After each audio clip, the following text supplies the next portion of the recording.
Et c'est parti pour ce premier tour du loser bracket de la team Azeri contre la team exotique French à la weekly de Pump avec Bulby, Capic, un Zoroark, Kanto, un Flagados, Oni, un Mew, Padblaze, un Mouscoto et Argo, un Blocoton, la même compo que tout à l'heure.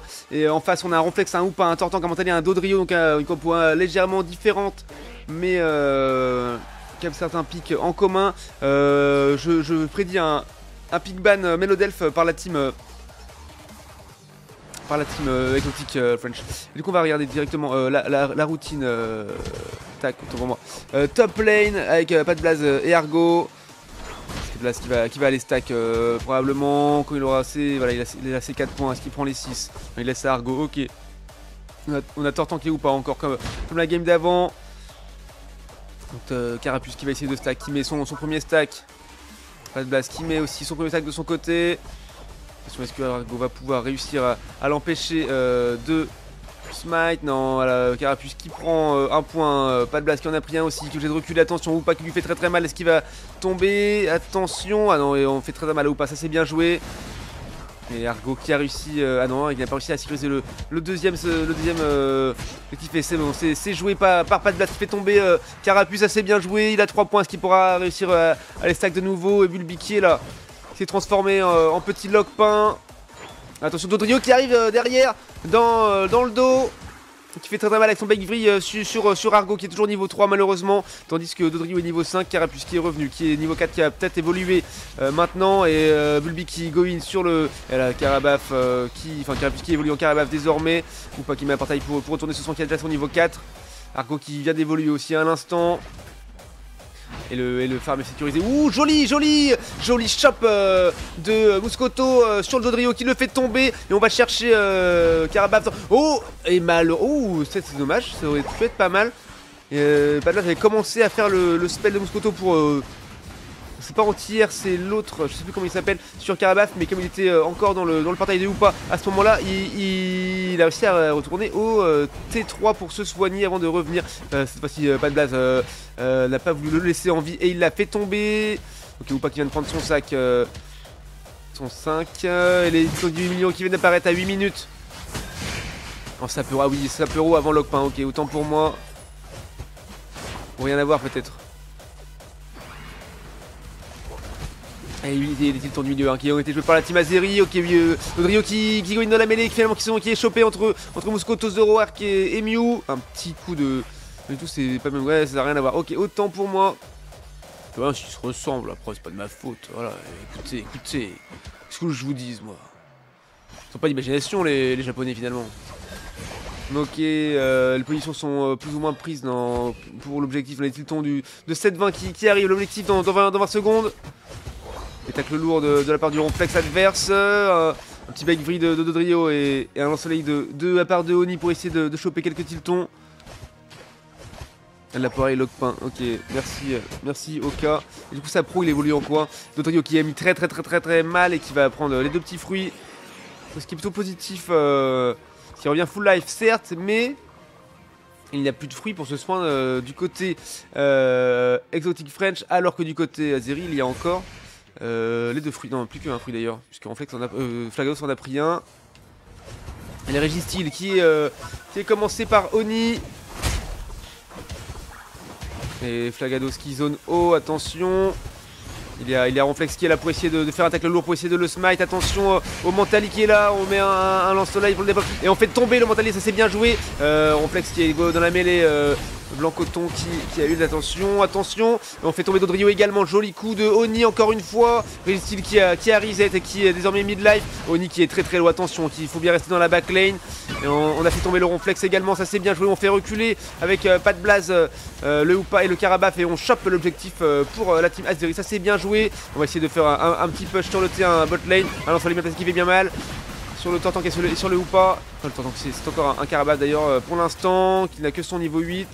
Tandis que Zoroark et Padblaze ont leur niveau 9 tous les deux. Oni qui a presque son 9 également, ça il vient d'avoir son 9 à l'instant. Les tiltons qui sont revenus et qui sont joués par la team Azeri, c'est pas mal.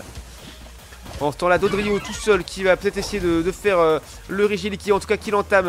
Et ou pas qui met un portail pour décaler d'une lane à l'autre. Non, voilà, s'ils décalent tous, non. Il reste Ronflex et Montalier en bas pendant que Carabaf, Dodrio et Upa qui remet un portail pour les décales, mais finalement, non, c'est Upa qui revient pour essayer de les aider, mais les Ronflex et Montalier sont tombés. Upa va-t-il tomber sous les coups de Zoroark? Attention, c'est raté pour le troisième dash de Zoroark à cause de la hantise du Upa, mais le T1 botlane a été dépop et on enlève le Upa de son portail et on le fait tomber. Pendant ce temps, là, Carabaf et Dodrio ont joué le Régier l'équipe top lane et ils vont peut-être dépop le T1. Je crois que c'est fait, effectivement. Pas beaucoup d'overscore, ce me semble, mais par contre, Tortank a pris son œuf et a évolué. Sapero, Excavaren, exact, je me rappelle, avec ses grosses oreilles mains qui peuvent soulever des rochers ou des darons, bien entendu. Bizarre les japonais, hein. Dodrio qui est tombé sous l'ult de Padblast, ça c'est bien là, c'était Montalier, autant pour moi, ça c'est bien joué. Upa qui tombe encore sous les coups de Muscoto, et Tortank qui tombe sous les coups de Bulbi avec son Zoroark, c'est bien joué. Pour l'instant c'est plutôt remporté par la team Azeri, mais il y a encore 4 minutes 30 de jeu et rien n'est joué tout à fait. 185 à 104 pour la team Azeri, mais un T partout finalement, un top lane pour les Azeri Depop et un bot lane Depop chez les exotiques French. Et l'objectif bot lane qui va revenir dans 3 secondes pendant que Flagados prend les positions hautes pour zoner. Argo qui va aussi, Oni qui va peut-être essayer d'entamer le golem. Non, il ne veut pas tant qu'ils ne sont pas au moins deux dessus. Voilà, Bulbi qui arrive pour le jouer. Argo qui commence à l'entamer aussi. Kanto qui reste zoné. Et du coup, c'est Muscoto qui est tout seul dans la jungle et qui se fait mettre à mal par toute l'équipe. Attention, il arrive à reculer sous le T et il arrive à s'en sortir. Et Ronflex, Tortank qui est très low. Et pendant ce temps, la team Azeri a joué l'objectif. Attention, est-ce qu'on peut le choper le Tortank? Et non, malheureusement, ils n'ont pas eu le temps. Le portail du Upa l'a ramené au T4 et il revient sur la top lane avec toute sa vie. Pendant ce temps-là, le Régilet qui arrive dans 12 secondes. Et le T1 top lane qui a désormais à 14 du côté avec Exotic French. Et on fait tomber le Mentalist, ça c'est bien joué. On va choper aussi le Tortank qui ult pour essayer de rester en vie. Peut-être un portail de Upa pour essayer de le sauver. Et ult de Muscoto qui fait tomber Tortank, ça c'est bien joué encore une fois. Et on va choper le Upa et on le fait tomber aussi. Oh, ça c'est bien joué et on met 45 de score pour mettre 31 d'overscore sur le T1 top lane. 230 à 140 désormais. Le Régilet qui va être rejoué instantanément par la team Azeri également. Pendant que Zoroark a 50 points, il est en train de faire les petits tons du milieu pour garder du farm, de l'expérience. Ah, c'est déjà des pop. Les Régilet qui va faire son petit bout de chemin tout seul jusqu'au côté de top lane de la team Exotic French. Et voilà, on prend la pause. On va prendre du farm pour récupérer les ultis, pour avoir des petits niveaux en plus, peut-être un 13 ou un 14, peut-être un blue buff, un red buff. Non, tout a été joué par Bulbi qui a son 13,5. Moi j'ai 13 ans et demi.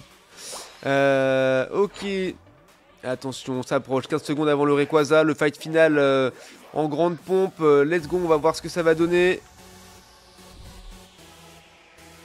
Allez, 5 secondes avant le Rayquaza. Le Dodrio qui est là, qui va prendre la baie de vitesse. Ronflex qui s'avance. On le voit. Attention à Upa qui peut ult dans la backlane. Zoroark qui là, il a vu le Tortank. Il est obligé de out car Tortank l'a repéré. Attention à ne pas vous faire flank. Un joli lance-soleil de la part de Mew qui enlève un bon car life à Tortank. Plutôt propre. Et Upa qui veut aller dans la backlane pour ult. Attention, est-ce qu'on va pouvoir le choper? Encore un lance-soleil pour les zoner. Ils savent qu'ils ont plus de... Ils ont moins de 100 points d'avance, mais qu'ils sont en avance. Donc ils n'ont pas besoin d'engager le Rayquaza. Si les French ne l'engagent pas, ils n'ont pas besoin de le faire. Et regardez, Dodrio qui veut décaler pour essayer d'aller score. Avec Tortank qui va. Tortank qui veut essayer de les flanquer éventuellement. Et pendant ce temps, la Mew reprend son petit blue buff. Il sait, je crois que Tortank est là. Il a essayé de faire du mal à Dodrio, mais c'est raté malheureusement. Sur les Tortank qui veut aller. Il va mettre du score aussi, il a 31. Ça ne suffira pas à rattraper le retard, mais ça peut être quand même pas mal. Voilà, 226 à 230, désormais 4 d'écart. Ils ne savent pas du tout où le gros fight ici qui a été commencé ou pas, qui est tombé, même pas eu le temps d'ult, c'est bien joué. Attention Dodrio qui go dans la mêlée et on le fait tomber, on fait tomber Montalier également. Et le Ronflex qui a ult avec son sommeil lourd. Est-ce qu'on va réussir à le faire tomber à 4v1? Est-ce que ça va être le cas? Attention. La boule élec, finalement, on n'y arrive pas. Tortank qui va essayer de les flanquer, mais à 1v5 ça va être compliqué, non à 1v4 puisque Argo est tombé malheureusement. Allez, Bulbi qui est parti dessus, et l'ult de Tortank. Au niveau du Rayquaza, attention, on tacle lourd de Ronflex, ça peut être compliqué. Non, finalement c'est Valga. Et oui, bien joué de la part de Bulbi qui arrive à mettre le last hit sur les Rayquaza. Et ce match va probablement être remporté par les Azeri. Il y reste 5 secondes. Est-ce que quelqu'un peut mettre 100 points pour être sûr d'assurer le coup? Et c'est le cas de Kanto. Merci mon cher Kanto avec ton Flagados pour avoir mis ses 100 points qui va sur une victoire. Et un deuxième tour dans le loser bracket pour revenir en légende dans cette weekly. Bravo à Team Azeri, qui a été très solide sur cette game. Encore une fois, on va rajouter un petit coup d'œil aux données de la partie. Et voilà, et joli move en tout cas hein, pour aller score, pour presque revenir au score. Finalement, ils avaient quand même de toute façon 4 points d'avance, mais ça, ils n'avaient pas la référence. Du coup, il fallait absolument score pour assurer le coup. Ça a été chose faite, et du coup, bravo à eux en tout cas. Alors, pour les Pigba, non, ça a été lock, là c'est chip pour ceux qui je m'étais trompé avec le Pygmélodelph que j'avais annoncé. Du coup, 4 kills pour Argo, 9 pour Pat Blaze, 4 pour Oni, 1 pour Kanto et 5 pour Bulbi. Très très bien.